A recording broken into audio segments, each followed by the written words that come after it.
Hai teman-teman, kembali lagi ke channel Chandra Saudara. Pada video kali ini kita akan belajar tema 1 organ gerak hewan dan manusia, subtema 3 lingkungan dan manfaatnya, pembelajaran 2. Apa yang akan kita pelajari? Iya, hari ini kita akan belajar mengenai menyebutkan macam-macam kelainan pada tulang dan menuliskan ide pokok bacaan. Sebelumnya, jangan lupa subscribe ya supaya tidak ketinggalan video selanjutnya.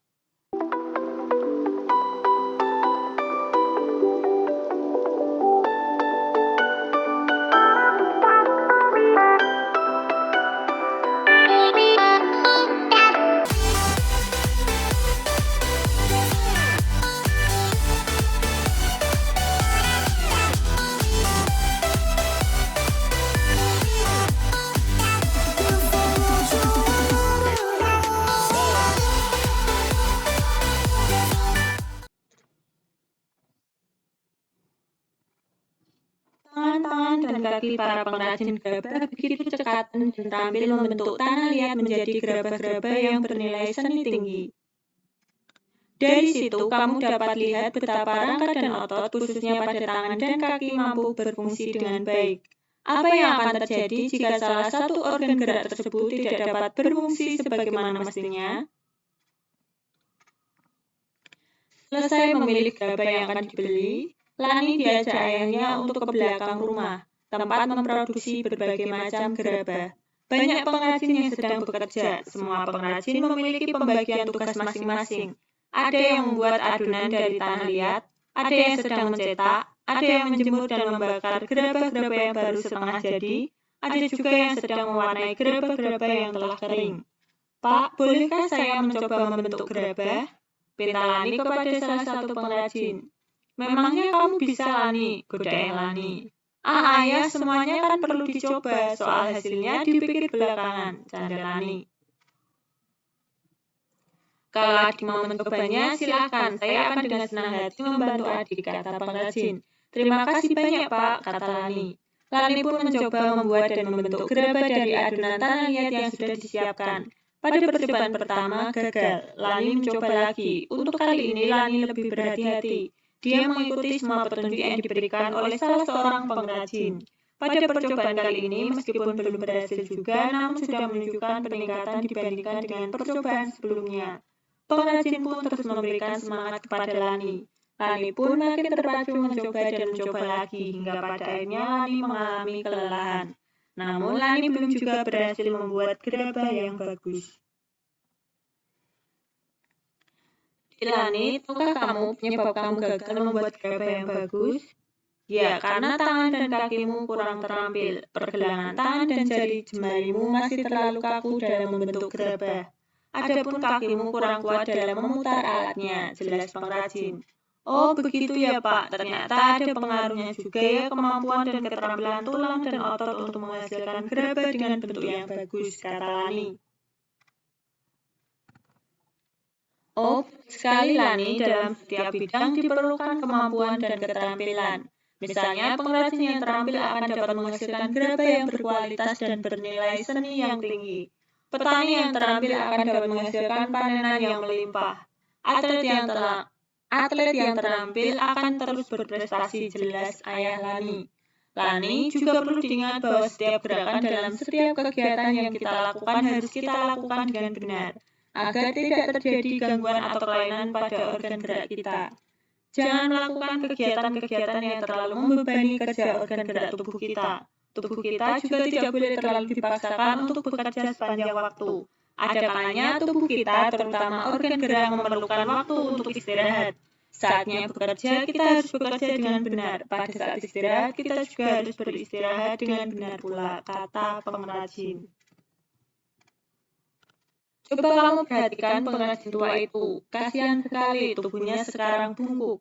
Pada saat mudanya dulu, dia terus memaksakan tubuhnya untuk bekerja tanpa memperdulikan waktu istirahat. Sejak muda, dia sudah jadi pengrajin gerabah. Waktunya dihabiskan untuk selalu duduk, membungkuk membentuk gerabah-gerabah pesanan. Dia pengrajin yang rajin dan pekerja keras, namun sayangnya dia melupakan waktu untuk beristirahat. Pada akhirnya, kini tubuhnya menjadi bungkuk, kata pengrajin. Benar sekali Lani, tulang pengrajin itu telah mengalami kelainan atau gangguan sehingga tidak bisa lagi bekerja sebagaimana mestinya. Tambah Lani. Nah, kita akan belajar macam-macam kelainan pada organ gerak pasif atau tulang.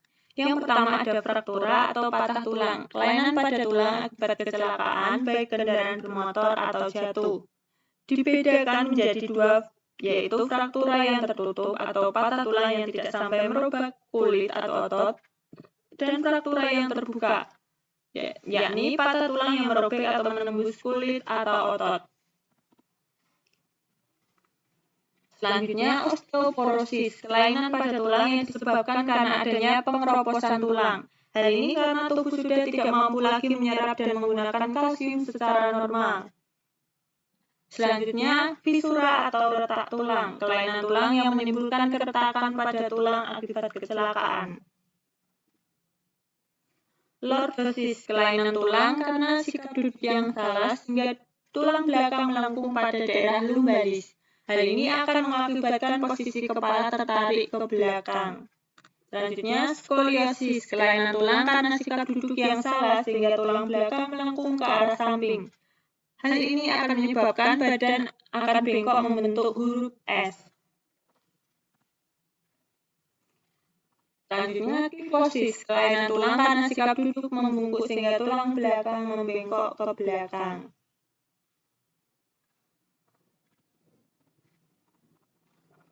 Coba kamu amati kembali gambar tentang kelainan organ gerak manusia di atas, terutama lordosis, skoliosis, dan kifosis. Amatilah bentuk tulangnya dari masing-masing gambar tersebut. Kemudian buatlah model sederhananya dengan menggunakan tanah liat.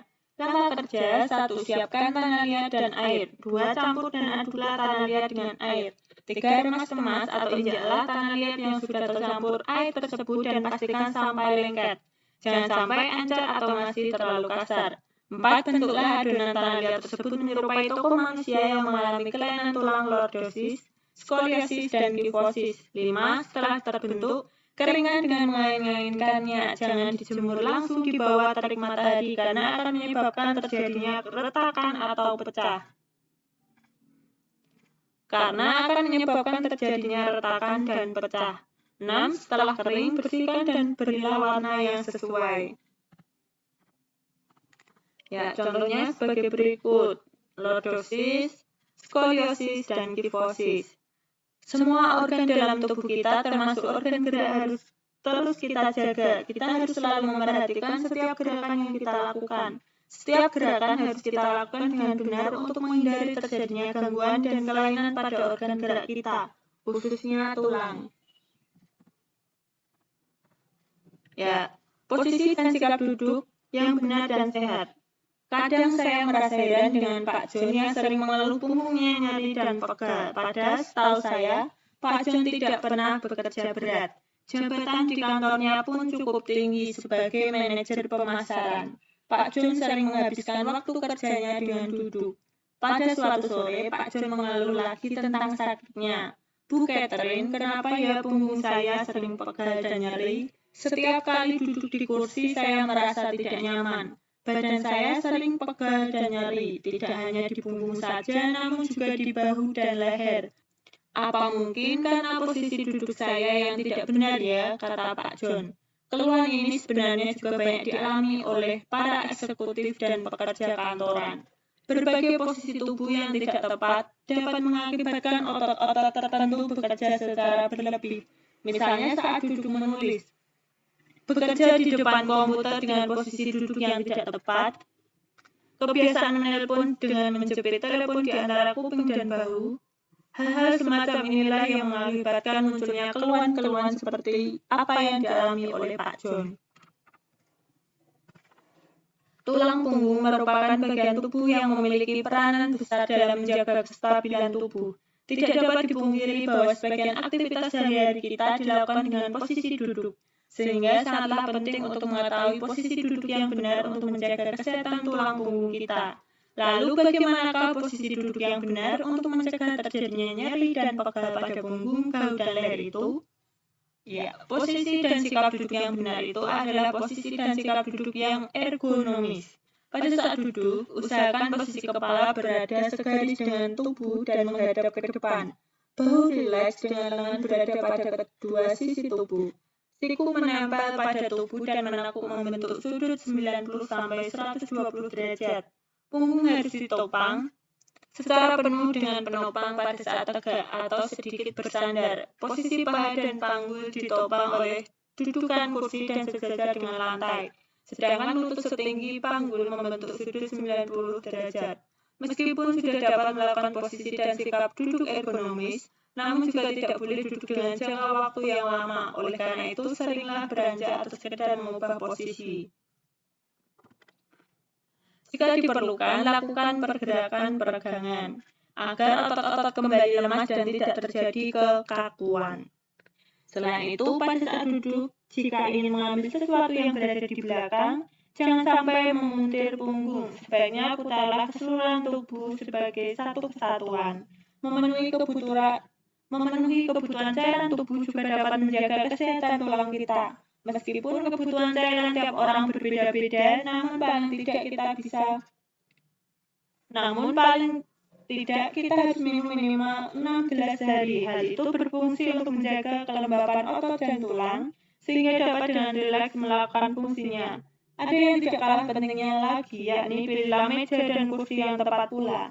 Dengan demikian, akan terhindar dari timbulnya rasa nyeri dan pegal setelah duduk. Berdasarkan bacaan, temukan ide pokok masing-masing paragrafnya. Ya, paragraf 1. Kadang saya merasa heran dengan Pak John yang sering mengeluh punggungnya nyeri dan pegal. Paragraf kedua, pada suatu sore Pak John mengeluh lagi tentang rasa sakitnya. Paragraf 3, berbagai posisi yang tidak dapat mengakibatkan otot-otot tertentu bekerja secara berlebihan.